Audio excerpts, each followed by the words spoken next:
few seconds.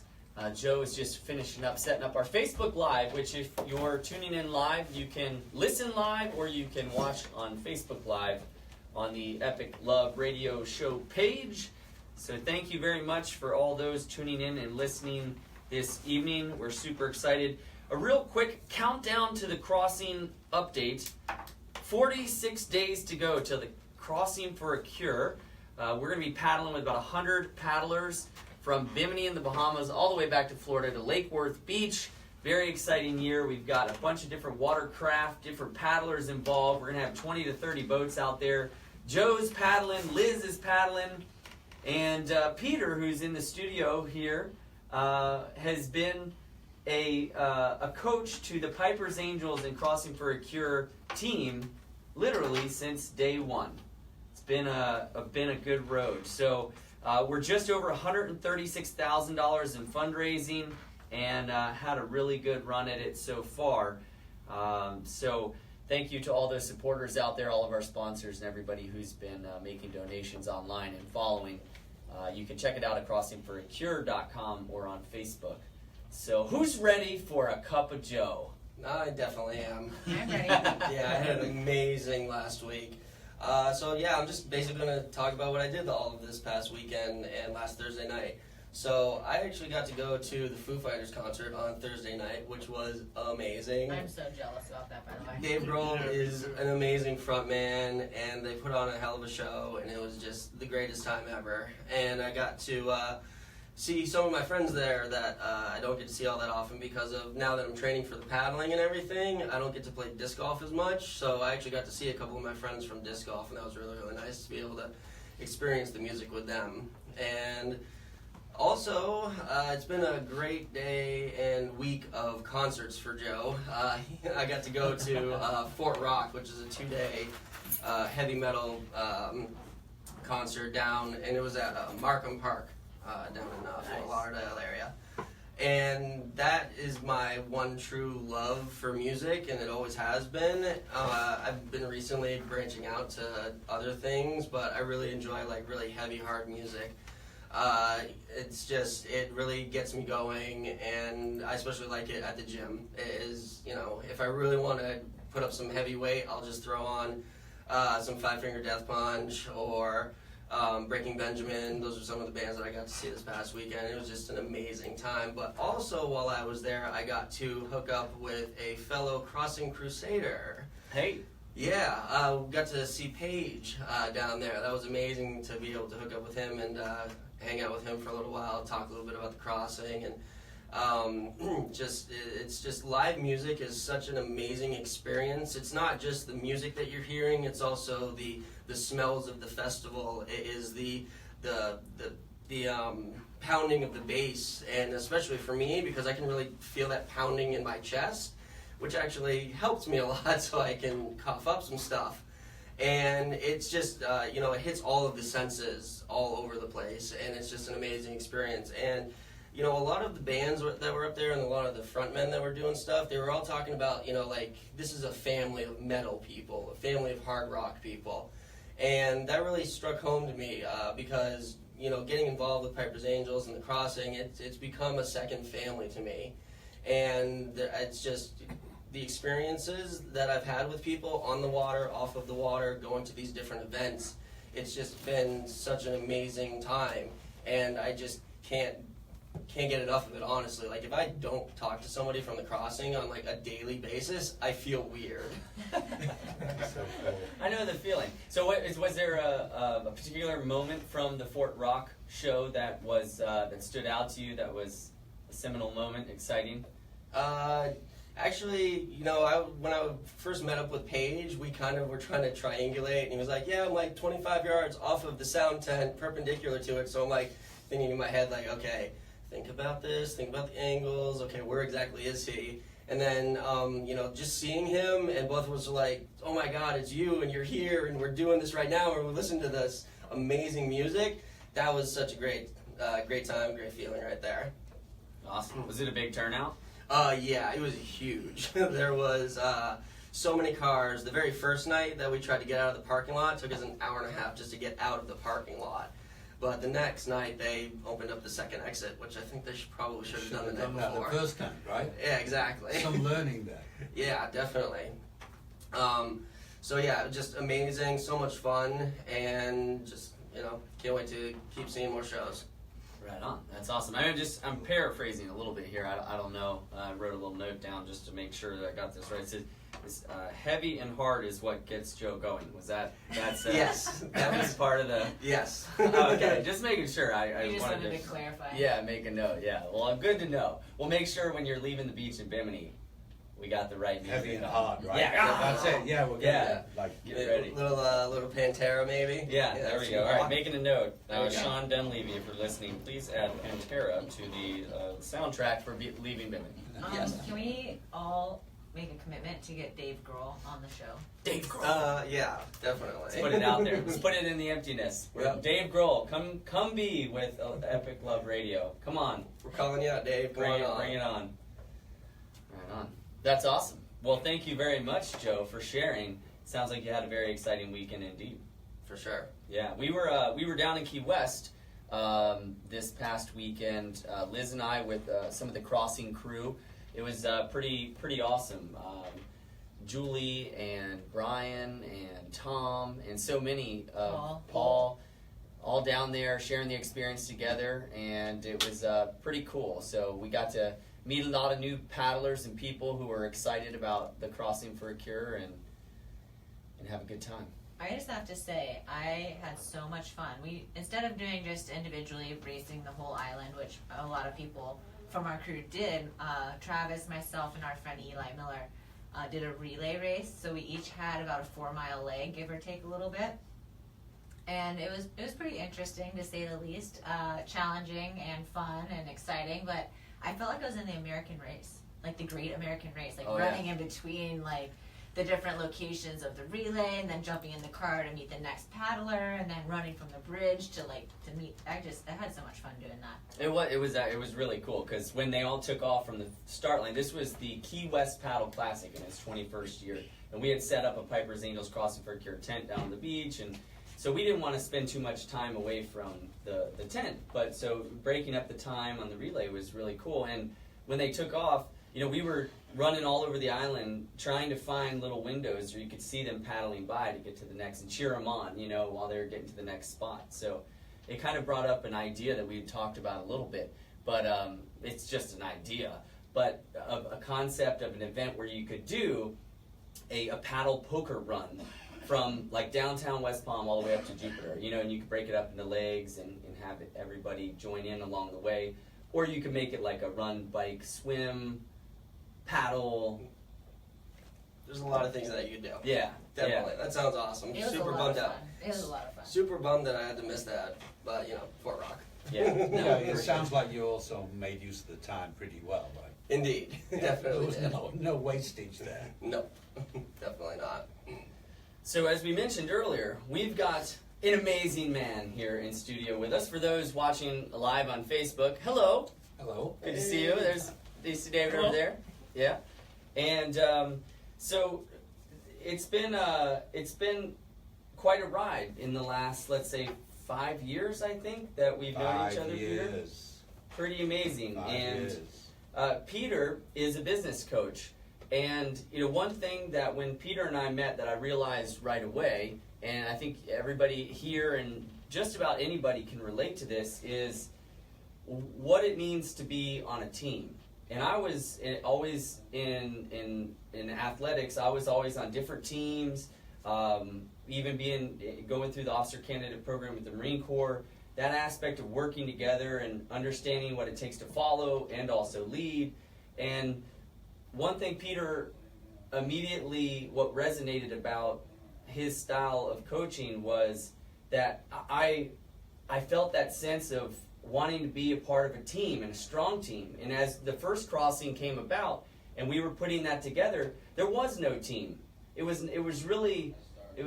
going from zero to something, and we didn't really know where that was going. And Peter was so important in the process of helping us develop where we were going.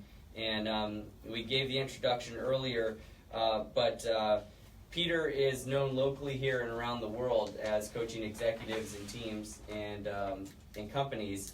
And so we wanted to dive into what this is all about, you know, and I know it goes much deeper in the philosophy and who you are and how you bring about positive change for people. Myself is a great example and result, how much I've changed and grown, and I thank you for that.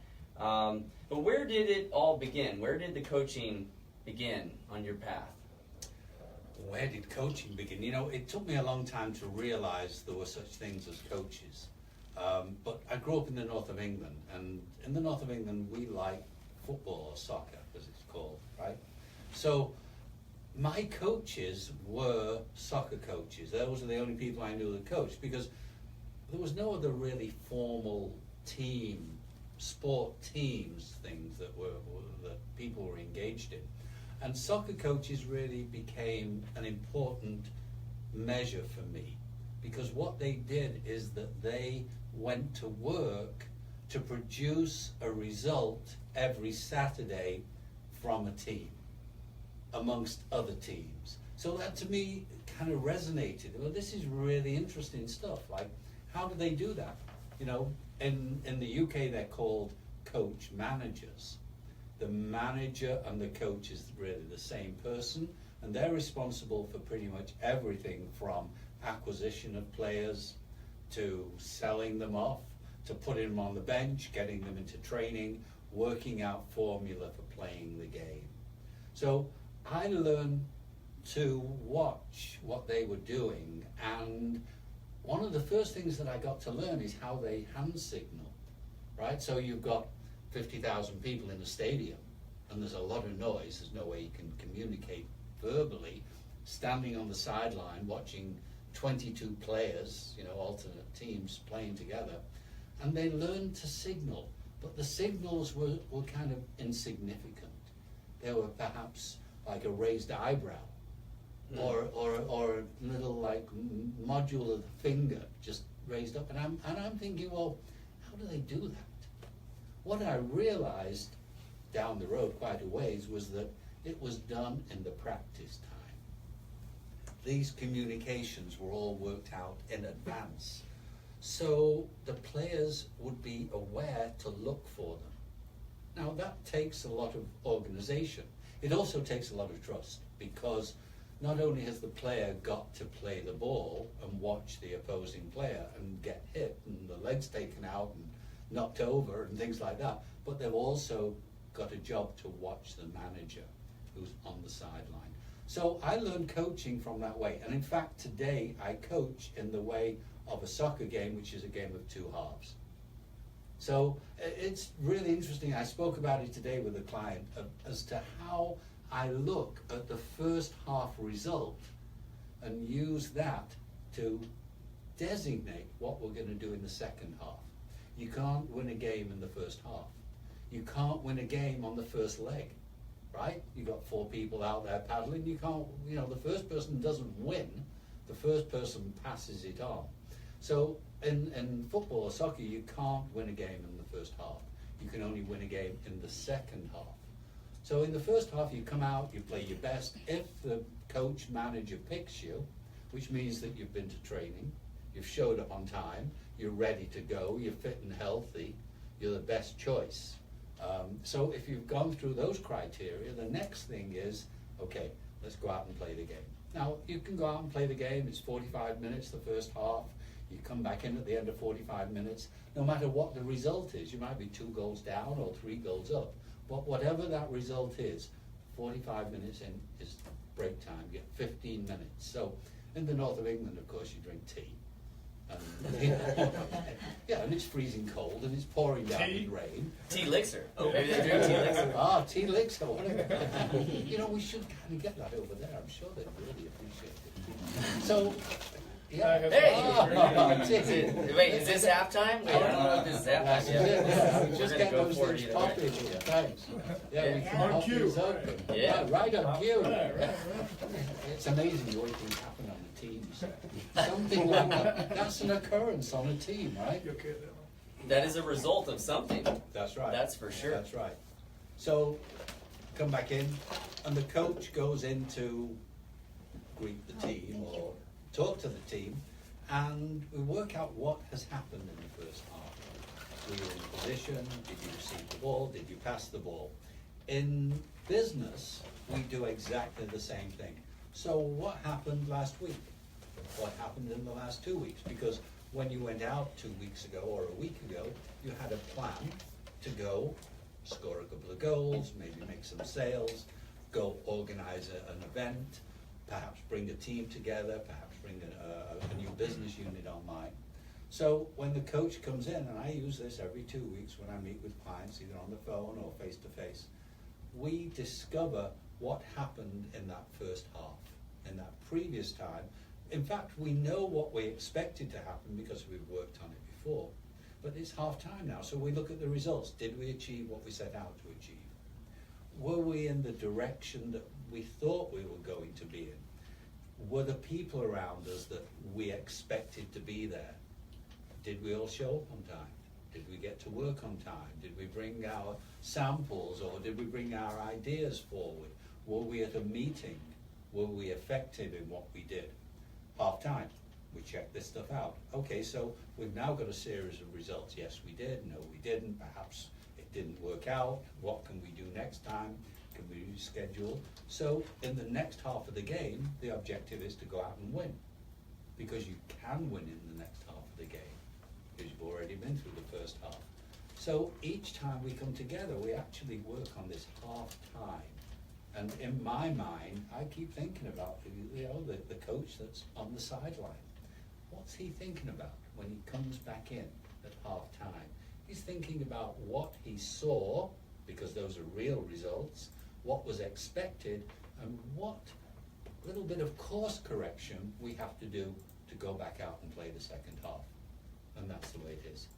It actually reminds me of the first time, I think, I met all 4 paddlers for the first event. I think Joe had just joined, and Yep. Kyle was there, and you were there, and then a man who'd never paddled before. Shane, right? Now, this was an amazing occurrence. Here we are. These guys are going, at that time, 91 miles. 90 miles. 90 miles, right? And this new guy shows up. And we're standing, I think, at Riviera Beach, right? And we're going, okay, oh, wait a minute, you just met him? He's never paddled before, and he's going to go 90 miles? An occurrence. Now, what do? Right? Here's somebody who has said, yes, I want to play first team. Do we play him? That's a big decision to make. So as we think about this, these results that the coach looks at are always coming forward. Movement to business, movement to life, movement to health. All of these things happen because we can actually look at them as we're going through them. So that's the focus that I always take. Yeah. Both on football. Yeah. Both on soccer, right? You know, in pouring rain. I mean, if it's not raining here today, we don't feel good about it, of course. Right. Well, here's to the first half. Okay, let's do this. Tea. It's tea. Thank you, David. Thank you, Dave. Thank you, David. Man, it just doesn't get better. We got to record that for a soundbite. We just use all the time. I just want to put it on my phone and Yeah, use it as your text notification. yeah. That's not a bad idea. You guys should capitalize on that, cracking it open. That's good stuff. I like it.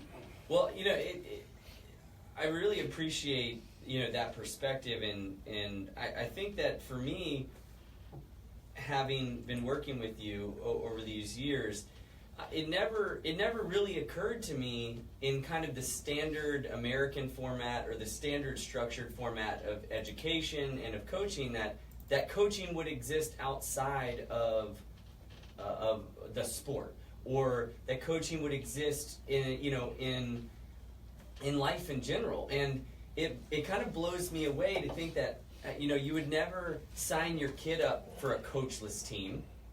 That sounds like a disaster waiting to happen, like a bunch of kids running around and like, what do we do? There's the ball. You know, like, you would never sign up for that. So why would you sign yourself up for a coachless life or a coachless business? And I mean, people do find mentors out there in different ways, and but business is so different of an animal, and it's it's much more geared towards, you know, how you're dealing with people and interaction and communications, and at the end of the day, for a lot of businesses, profit. And whether you're in a non-for-profit world or a for-profit world, there needs to be a clear result. You know, if you're just floating through life, you don't necessarily need the clear result unless you want it, but you could just not have results, and that'd be okay. You can still eat and live, but if you're a business, you're going to die if you don't have clear results. And so I think that when you mentioned the word discover, I just didn't realize how much there was to discover in the process of being coached and in business. And these little tips and nuances to how to think about not just every phone call or meeting, but how you wake up each day and how you approach every scenario, and things that I've learned from you that I've carried into not just the business side of my life, but into everything. I mean, we've talked about it here before the show. You know, what do we bring and what do we get? You know, and it's so Big important. statements, right? How many times have we said that? I like to take it the other way around, because we often think about, you know, what we're going to bring. You know, I'm going to bring a bottle of wine, but what do I want to get? Well, I want to drink. Execution, right? I want to get something. So thinking about what we want to get is really important, and it's probably very difficult for most people to do, because it's not what comes to mind. We're trained from being kids not to want to get things, right? We always want to get things, but you know, parents, priests, rabbis, school teachers, everybody says, oh, no, it's not for you, this, you know, this is the bigger thing. So I always like to ask those two questions. First of all, what do you want to get from doing whatever you're doing? You know, coming here tonight, I thought about it on the way here. What do I want to get? I want to get the opportunity to be in the studio and participate in a way that can be advantageous, not only for me, but for other people as well. Being advantageous for me. So I'm going out, what do I want to get? I want to get this to be advantageous for me. I want to get to share time. I want to get to drink my tea. Right? Here we go again. Yeah, this is important. I want to get to know more about what happens here on a Monday. We talk about it, right? We've spoken about this radio show. But we spoke about something early this morning, which I think is really important, and that's the word of agility. So the word of agility, when we look at what we want to get, right? I want to get to enjoy and grow, feel good about myself. I want to get to know what's going on around me. So I can think about those things, but now I've got to ask myself something else. What will I bring to get what I want to get? So what do I bring? I bring my availability. You can only bring what you've got, by the way. I can't bring my tea because you know, I had to come here for it. I brought mine, right? Oh, yeah, Dave brought his tea. Thank you, Dave. So it's interesting. So I brought availability. I brought want and I brought desire. I brought an interest. I brought a level of experience. I brought a participation. So I can choose to bring those things, but we can't bring anything we haven't got. So it's really important when we look at how we go about things that it's okay to ask for things for ourselves. If we don't ask for them, we're probably never going to get them. But not only is it okay to ask for things, it's important to see what it is that you're going to bring to get what it is you want to get. Is it really important to come and spend time here? For me, it is. Is it really important to spend time and to get to know more about the workings behind this radio show? Yeah, I love it. You know, I've been lucky for the past, I don't know, maybe 11 years. I did a period of about 7 years doing radio, doing online, what was it called? Blog Talk Radio. That's right. Yeah, I did it for like 7 years. I've got maybe 2,000 shows, I think, in the can somewhere in the archives. And I loved it. It was great. I would interview clients and friends and people, and I got so much experience as to the environment and the values and the sharing of it. I mean, it's just there. And especially today. We're talking today about an event that's coming up. We're talking today about an event that's happened previously. And we're talking about it here in North America. We brought up the word agility before. So I want to take that word and say, being agile allows us to actually take this event globally. We're agile, we're strong, we're fit, we're healthy. We've got to be all those things. We can bring those things with us to get what we want to get. We want to get a cure. That's what we're looking for, right? That's what we want to get. How important is that? So what do we bring when we want to get something like that? You know, I look around this table and we want to get the value. You know, you want to get to listen to that boom, boom, boom. Get you Yeah, up and go, absolutely. right? Yeah. Then lift weights, right? Hard and heavy. Hard and Heavy heavy. metal. Hard and heavy. Heavy metal, that's called, right? Yep, exactly. Right, lifting weights and. Yep. Heavy metal, right, that's it. I knew that period of time. So in my way, I like to bring forth what I call a methodology. I bring this coaching methodology. So it's really not the work that I do with Travis. It's the work that Travis does with others and they do with others. I always like to look at third or fourth party down the road, right? What difference does this make, this work that we've been doing together, other than the fact I've met Travis's family over the years, we get on great, I know what the house looks like, I know the shells and, you know, in the living room. I mean, Lots of shells. Lots of shells, right? Yeah. So That's important too. yeah, Very important. right. That you know the player that you're coaching. Right? Exactly, right. Yeah. So when we look at these things, you know, there's a lot to get. But let's start asking for what we want to get. If we're looking to get a cure, let's start asking for those results. And what do we bring? We bring an opportunity for people to really have fun. We bring an opportunity for people to test themselves. We bring an opportunity to team build. You spoke about team building. So teams are always formed for a specific purpose. We've got a specific purpose. This is what the team's for. You know, but it's not just a team of paddlers. It's a team of people who are there to support. It's a team of people who are there to welcome. It's a team of people who are there to send off. It's a team of people sitting here tonight in the studio. So I like to look at teams and say there's a specific purpose. We come together for a reason. And we bring our differences, we bring our abilities. So again, it's what will I bring? You know, what am I going to get? Big picture, big stuff. Peter, I'd like to say also, you know, you mentioned that what is it that what the work you do with Travis, how does that affect the people he interacts with and the people they interact with and so on and so on. So I have to share a little story with the employer that I work for now, Town Sports. When I was first approached about working for them, I came home and I told Travis about it. I was like, they asked me what I want. And I always thought I knew what it was I wanted in a job, but I couldn't speak it. I couldn't say, this is exactly what I'm wanting to get.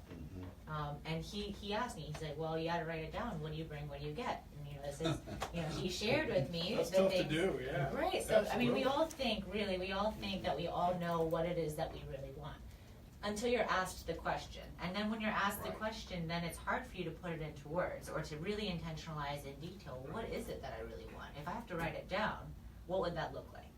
So it was a challenge, and he helped me work through that, and I'm sure shared some of the things that he learned from you, and by doing that, I've landed this amazing job that I'm so grateful and thankful to have now, and I have gotten exactly what I wanted to get.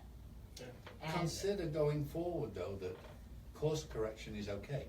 So 3 months down the road or 6 months down the road, you might find there's more that you want to get. of course, always evolving. Always, and always be aware of it, always look around it. I always advise people to prepare a script. That doesn't mean that you're writing the book and every word you're going to say, but the script can be a little code word for yourself. Have an idea of what it is before you walk in the room. Do some pre-work to it, do some pre-planning. Get this stuff out of yourself. It's very difficult to do it on the run. The boss comes in the room and says, hey, what do you want? And you go, oh, I want this, I want this, I want this. And then you go out in the room and you think, oh, I wanted that as well and I forgot. So I'm a believer in scripting And for years I've used those little 3x5 cards, you know, those little things. Oh yes, those are my favorite. They're great. They cost like $1, you get 1,000 of them or something. And once you've used them, you can get rid of them. But I built this business on 3x5 cards. I think Travis will probably tell you, you know, that they often come out. There's Yeah. probably a dozen in my car right now, you know, things that I wanted to talk about today. It's better to have a dozen 3x5 cards than roaches. I'm just saying. Oh. Don't Just get me I'm not. We don't have to go No, there. I'm not going to get to tell that story, right? And I don't want to bring forward the results of it. yeah. Yeah, Liz had a roach jump out of some discardments from my van and climb up her arm and shoulder Oh, today, nice. and it was a somewhat Traumatic. traumatic experience. Yeah, my van is currently being bombed. Oh yes. Oh. So Listen, it wasn't just from the one roach. In my defense, there was a roach every day for the last 3 days in his van. When I say roach, I mean monster. It was like this big. Actually, Peter said it probably was this big. Could it drive you here? yeah. It definitely could have Uber? driven us here. Except it's now loose in the house somewhere. So Yeah. Yeah, well, he decided to go to where it could create the most effect. Yeah. right. It hitched I mean, a ride Yeah. up my arm Yeah. to the house. Hitched a ride up Lizzie's arm into the house. This roach knew what he wanted. It was a Oh, powerful man. little Right? roach. Knew what he wanted to get here. I want to get in the house. All right, we're going. Give it with Liz. She always goes in there. Yeah. I haven't laughed that hard today in a long time. I thought there was something tragically wrong for a few If there was seconds. something tragically wrong. Yeah. Yeah, it For sounds sure. like- Yeah. It was. Fly swatting. Got to have a fly Yeah. swat. Where that's you want to You've get got South to Florida. get Or one, Or right? boots. Yeah, boots, all right. Yeah, I mean, you know, a shoe was the one I, Roach you know, killer. right? But the thing is that the shoe's only like this far away from your hand, Yeah, whereas a right. fly swat's like this far away from your hand. Yeah, I think so, we'll you go know. invest in one right after the show. Yeah. So what did you want to get? You wanted to get no more roaches. What I did you would bring? like- A roach bomb into my van. Yes. Isn't that interesting? Yes. We just did it again, right? Yes. We just used this thing again. Yeah. So I'm Peter- gonna go ahead. Peter, Dave. talk about challenges that you've came across with people, and what will hold them back from succeeding. I think I'd rather talk personally, if that's okay, instead of about other people. You Well, I know, mean, just to okay, yeah. instances. Challenges. Instances, Okay. yeah. So yeah, instances. So challenges. The reason I started to coach was because 21 years ago I'd sold my business, my technology, last technology business, and I didn't have any advisors. I didn't have anybody to turn to other than people I'd worked with. I had a couple of partners, I had some friends and family, and there I was ready to transfer some technology out and get paid for it, and I really had no one to talk to. So I went to lawyers and accountants and got their feedback. But I found that there was nobody really gave me feedback about being in business, about what it, you know, about being an owner and what the values are of ownership. So coming across a difficulty in that way actually led me to do what I'm doing today. Some of the things that hold people back are education. Yeah, that's what I'm looking Okay, Dave's going straight to education. for. Players, right? Yeah. So planning, strategy, actions, achieving results, team building, objectives. I like to think that business is made up of math and science, right? There's some numbers and there's some magic mix. Like, here we are, we're in a magic mix kind of organization, but there's math in this, right? We're after some numbers. We're after a number of paddlers, we're after a number of dollars, we're after a number of sponsors. So business is math and science. What are the things that can stop us? Being too busy. There's a stopper, right? Oh, I'm too busy to even think about it. Being engaged in process which doesn't work. Being stubborn. That's a biggie. getting your ego engaged. That was That's me. the kind of stuff. Oh man, that was That's me. kind of stuff. Getting ego engaged. I got my ego engaged, and what a waste of time. Absolutely. 2.5 years and about $4 million. Right? Ego engaged. I owned the words flat screen TV. Philips, who are a pretty powerful electronics company, owned the words flat TV. Now, to this day, you go around and you talk about flat screen TV. You don't talk about flat TV, right? Right. But I lost the battle. So Wow. ego got engaged. So it's interesting, like what stops us? Ego is a biggie. That's what I wanted to talk about. The things that I can talk personally about. That. I'm not talking about somebody else. So it's really interesting stuff. I mean, what stopped Travis 4 years ago from getting on a paddleboard and crossing from Bimini? What stopped you, Travis? For the first time, Yeah, nothing. that's right. Nothing. Because there was no model he was carrying. The Coast Guard advised against The it. Coast though. Guard, right? It was August, right? Yeah. Yeah. Never The authorities. paddle across the ocean in August. No.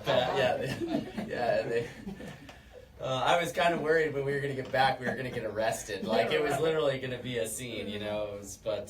No, I mean, it was, and that was the decision we had to make, you know, after all that planning, preparation, training, fundraising, standing there at Bimini, and here we got terrible weather the night before we're going to leave. Literally waking up in the morning to the sound of that little metal piece on the line, on the flagpole going ping, ping, ping, ping, ping, you know, and just realizing that we just got our entire, you know, everything we had, you know, is that great Mike Tyson quote, you know, everybody's got a great plan until they get punched in the mouth. Mm-hmm. Man, you know, standing on that dock going, oh my God, this is not what we had planned for. And then everybody is waking up, and I couldn't sleep after that, and we're all standing there on the dock looking around at each other, and it was like, what are we going to do?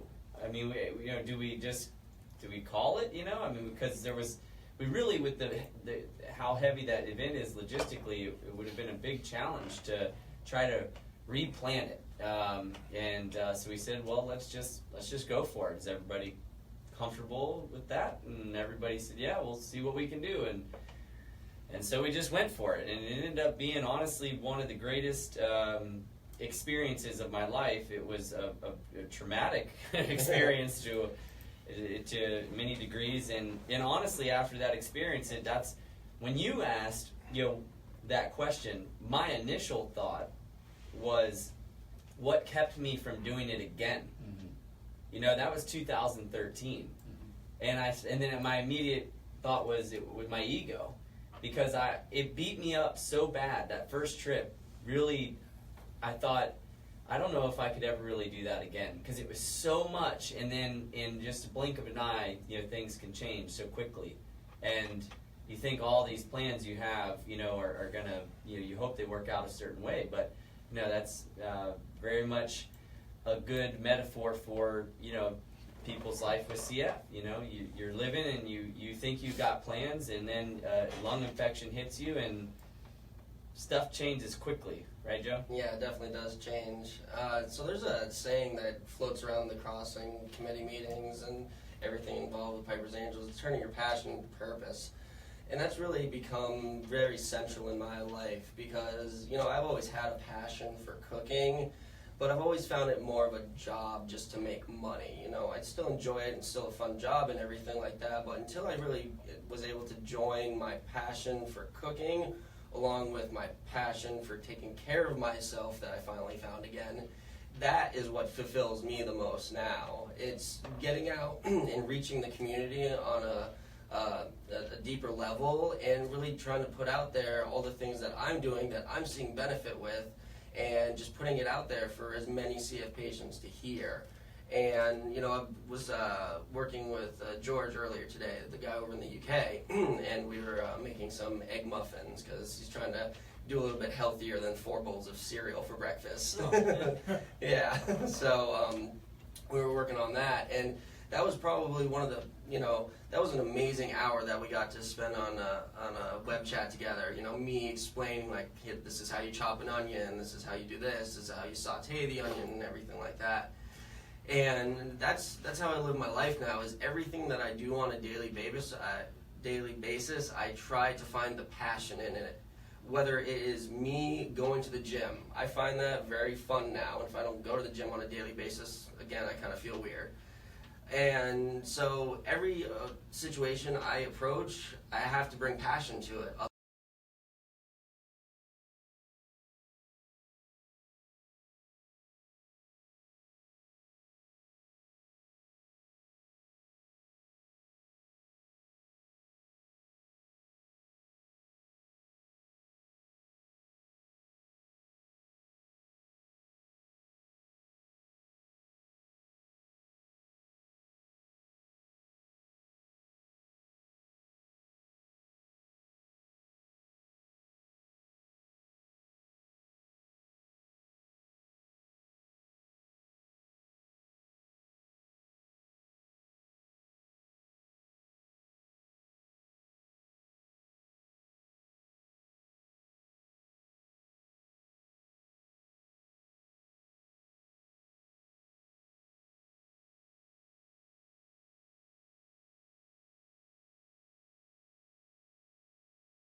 Something happens.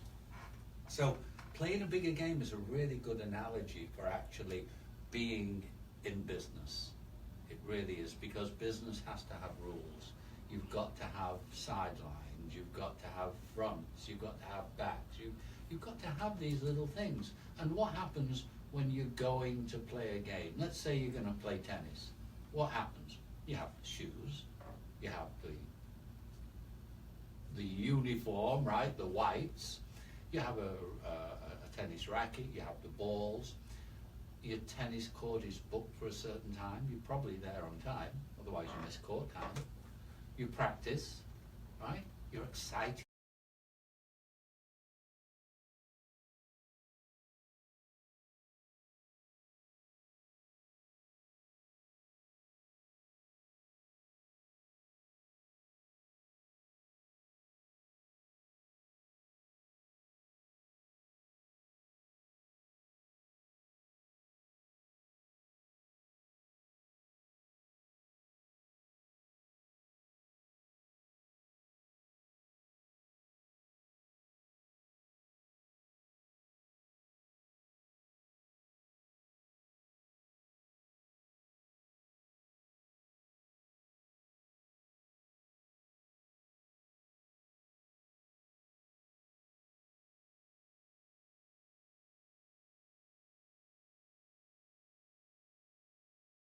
At the track it's always terrible, or I'm a few minutes late, or I'm not doing too great. Okay, so up until now, I use as the keys to freedom in life, because they do give us a split moment when we can choose how we're going to go forward.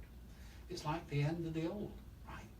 Well, up until now, I've always been late for work. Oh, wait a minute, tomorrow morning I'm going to make it on time.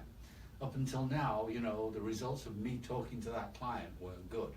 Up until now, we really didn't relate. Now, so what can I do about that?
That we honor them.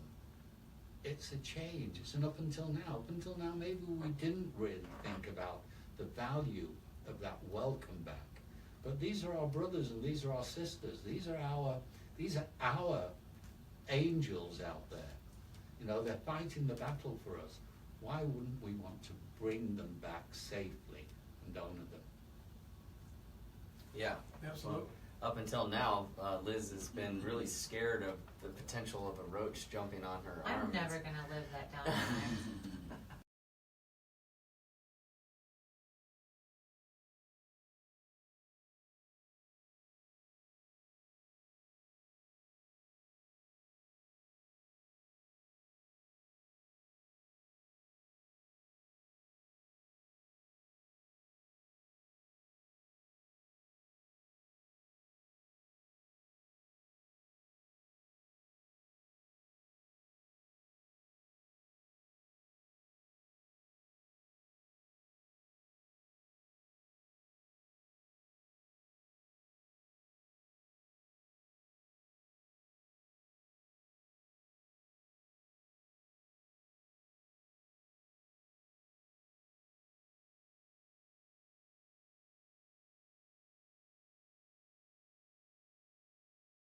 Life in general, write a love letter, 1 paragraph, 1 page to your coach, and you can submit it to our Facebook page or to epiclove@pipersangels.org. So for those of you out there listening, I encourage you, up until now you may not have been writing many love letters, but now with the great sage and wise advice of Peter Marcus, you have that freedom.